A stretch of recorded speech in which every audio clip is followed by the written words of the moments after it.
Привет всем!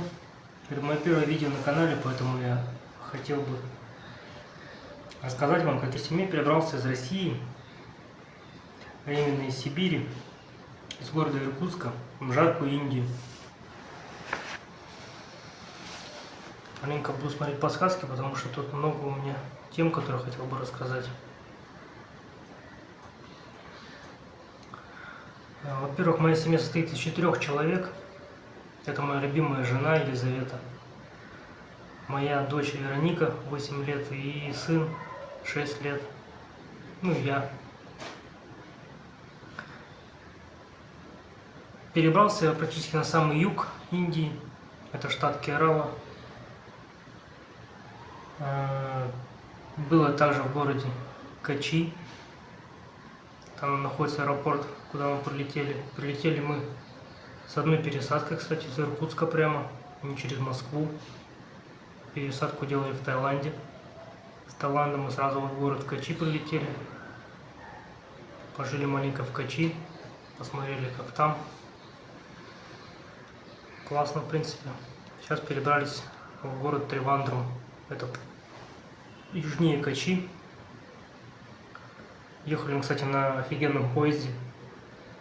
Не Сапсан, конечно, но крейсерская скорость у него где-то 105 км в час. В принципе, очень тихо. Для такой, как бы, жары у нас бы это было ту-ту-ту-ту. Там едешь и просто офигеваешь. Хотя, вроде как, рельсы расширяются, жары как они это сделали, чтобы никаких перекосов, перепадов не было. Там не качает в поезде, ничего, все классно как бы было. Ну, то есть очень понравилось. И вот ехали мы 3 часа до города Тревандрум. Приехали мы сюда на годик пожить по бизнес-визе. Обошлась она нам на семью порядка 100 000 рублей. Через полгода ее нужно будет продлевать. Там небольшая доплата какая-то есть, но зато никуда не надо выезжать, не покупать никаких билетов, никуда не нужно выезжать, тратить на это время, силы, средства. Просто продлеваешь все с небольшой доплатой. Почему Индия? Ну, потому что, во-первых, моя жена была здесь пару раз, в один из которых она прожила здесь полгода. Как у нее это вышло полгода? Тут все просто, как бы она снимала дом через своих друзей индийских. Откуда они у нее появились? Это, получается, друзья ее мамы, моей тещи. Они у нее учились в медуниверситете, потому что как бы у них это котируется. Наш медуниверситет считается престижным. Дипломы все эти работают у них. То есть, если ты отучился где-то за границей, для них это, наоборот, очень ценно, очень важно, чем отучился где-то в Индии. Ну и поэтому у нас завелись такие друзья, которых можно попросить. К ним можно приехать в гости, как сделали это мы. Мы у них живем сейчас в доме. Они здесь не живут уже, наверное, около 6 лет. Ну, я думаю, просто простаивал, как бы. Мы к ним попросились и заехали пожить. Если как бы интересно, то позже покажу, как выглядит дом. Не маленький дом, как бы большой, красивый. И мои первые впечатления об Индии — это то, что здесь хаос на дорогах, грязь какая-то. Ну, в общем, все то, что я слышал об Индии в интернете, от друзей. И на самом деле это так и было не знаю, до того момента, пока я маленько не пожил здесь. И не начал понимать, что это, ну, как бы заблуждение небольшое.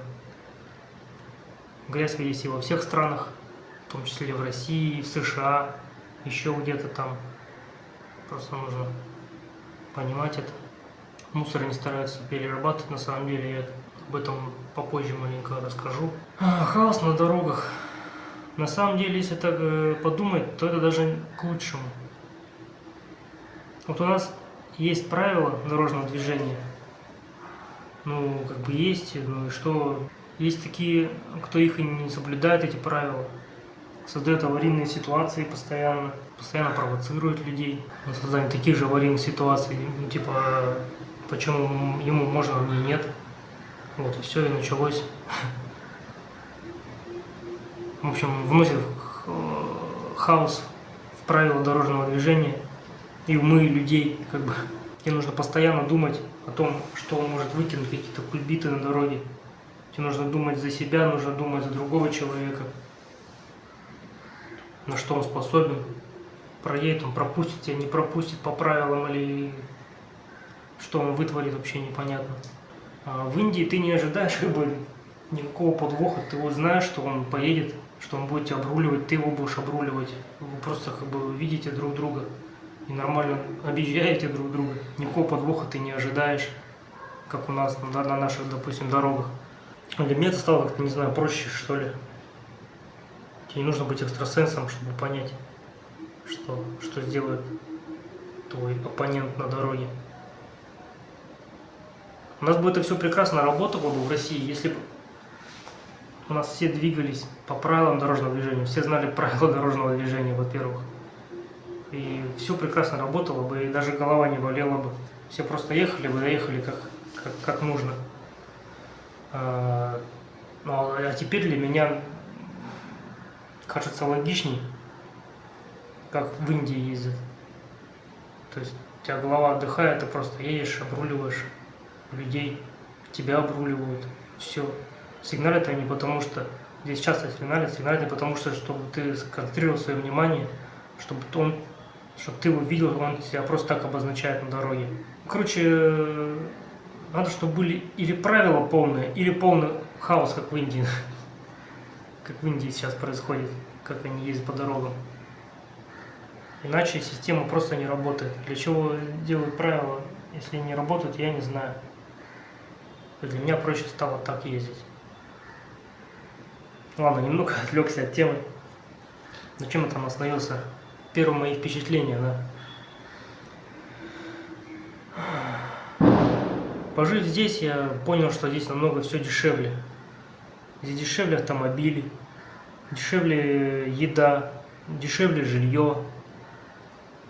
Автомобили здесь, вот, допустим, в России я мог позволить себе машину, там, не знаю, 13-го года у меня был Nissan.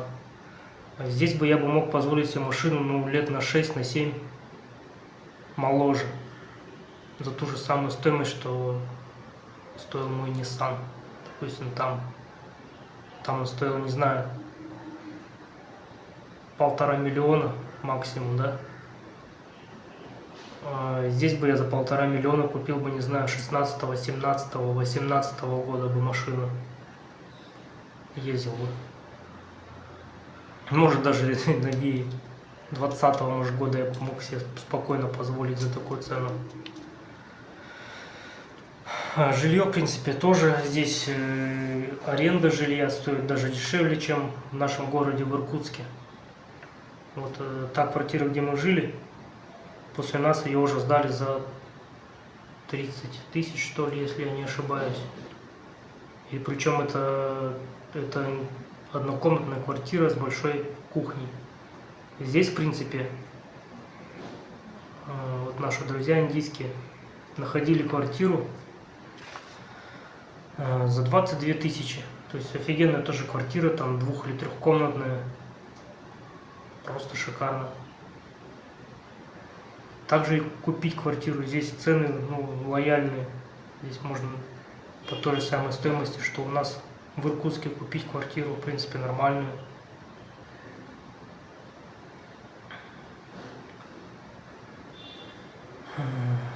По поводу еды, продуктов, здесь они стоят дешевле, даже в пересчете на наши деньги, на российские. В принципе, я посчитал, да, выходит так, что дешевле. литр молока здесь 3% стоит, если я не ошибаюсь, в районе 75-80 рублей 3% молока. У нас, блин, за эту стоимость будет какое-то дешевое молоко. Да, даже не знаю, за 100 рублей, если сейчас есть такая стоимость, за 100 рублей какое-нибудь дешевое молоко ты купишь, там, не знаю, какое-нибудь с пятерочки. По скидке тем более. Так, наверное, может больше 100 рублей стоит. Ну и про цены я в своем телеграм-канале скидывал истории, сколько что стоит. Друзья мои видели, за какую стоимость я купил тот или иной продукт. Могли с чем посравнивать. Хотел бы сказать про адаптацию. Я, в принципе, легко адаптировался, быстро. Мне не нравится холод. Я это понял давно еще, когда в Сибири находился, в своем городе. Я понял, что мне нравится жара. Ну, не жара, а тепло, солнышко. Лучше жить в тепле, чем в холоде. Жар костей не ломит, как говорится. И, в принципе, на солнце, на жаре чувствую себя хорошо, я сильно не потею. На жене моей маленько потяжелее. Чуть-чуть хуже он переносит жару. Дети, в принципе, адаптировались. Не знаю. Я, в принципе, загораю нормально на солнышке. Дочь у меня тоже хорошо загорает. Как бы мы маленько позагораем, становимся такие темненькие. А вот сын и жена хуже загорают. Они бледные на лицо, на кожу. И если не обгорают, то они прям красные становятся и все облазит, потом больно. А я как бы нормально, я просто коричневый, серый коричневый становлюсь. И все. Ну, маленько я один раз обгорел, но потому что в бассейне плавал. После воды вылезаешь, у тебя вот эти капельки еще сильнее как бы начинает загорать кожа. Ну, чуть-чуть пооблазил, прям совсем маленько, и все, и нормально стало. А что касается коммуникаций, то здесь уже посложнее. В школе я учил немецкий язык, в колледже и институте старался учить английский язык. Ну, как бы у нас преподаватели часто менялись. Год один преподаватель, год другой. То есть, ну, как бы мне нормально не удалось английский язык понять, выучить там как-то. Поэтому сейчас я стал наверстывать, я стал учиться через приложение, через телефон. Как бы с трудом, но дается. Жена моя, Лиза, она получше английский, она как-то может коммуницировать маленько. В магазине там с кем-то на улице может что-то спросить. Или кто-то у нее что-то может спросить, она может что-то ответить. Мне с этим посложнее, потяжелее. Дети, в принципе, стараемся им включать мультики на английском языке. Ну, не мультики, а видео их, которые они любят на ютубе на английском языке. Тоже стараемся, чтобы они как-то маленько хоть более что-то понимали. Учим их, там, допустим, как спрашивают у них на английском, как тебя зовут, там, как дела, чтобы они хотя бы что-то ответили, мы их учим, как правильно ответить, поздороваться, там, поприветствовать как-то. Потому что вот что-что, но индусы, они очень доброжелательный народ. Русских очень любят, потому что мы как бы дружественно друг с другом страна. Россия помогала Индии в свои годы, когда вот нужна была поддержка во время военных действий каких-то. Россия приходила на помощь, и вот как бы они это не забыли, они это помнят. Нас часто на улице, допустим, постоянно спрашивают, откуда вы, из России, постоянно улыбаются. То есть из России, им нравится прямо, что мы из России, что мы друзья как бы их.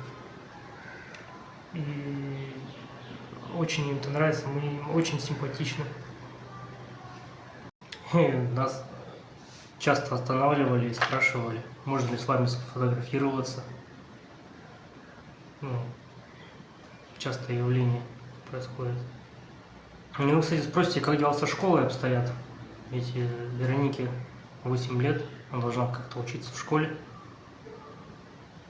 Я вам отвечу, что она у нас учится в онлайн-школе в Москве, московской. Через ноутбук подключаемся, просто учится, ей очень нравится, школа очень хорошая. Сын скоро тоже в России будет. Вот в сентябре он тоже будет у нас учиться в онлайн-школе, тоже в этой же. Для этого мы предусмотрели, чтобы они друг другу не мешали через планшет обучение. Ну, то есть или дочь на планшет, через планшет будет, или сын через планшет, посмотрим, может поменяется. И да, про мусор я еще, кстати, хотел сказать, чуть не забыл. Здесь хорошо развита, кстати, сортировка мусора. То есть мусор реально перерабатывается. То есть биомусор, отходы какие-то, не знаю, кожура там от чего-нибудь, картошки, очистки. То есть в биопакет это складывается специальный и перерабатывается. Вот где мы жили в Качи, там на крыше была специальная такая, как объяснить, контейнер такой. Туда засыпается биомусор, собирается со всех квартир. Специально человек ходит, собирает этот мусор. То есть ты просто за дверь выставляешь пакеты сортированные. Биомусор, там не био, пластик, стекло в одном пакете, все остальное в другом. Биомусор она несет наверх, в эту фигню засыпает, включает, там все это перерабатывается. Ну, как бы очень прекрасно в этом плане. Есть еще такая фишка у них. Допустим, ты берешь какой-то небольшой магазин, заходишь, покупаешь в стекле какой-то напиток, допустим, 0,33 там или 0,5, и ты по сути платишь только за напиток, а бутылку тебе нужно будет вернуть обратно в магазин, как ты ее опустошишь, и все, ты не переплачиваешь за стекло, ты платишь чисто вот только за содержимое в бутылке, и это реально дешево. Мы покупали колу, я не помню, она, по-моему, чуть меньше, чем 0,5, какой там размер, 0,33 или побольше есть еще.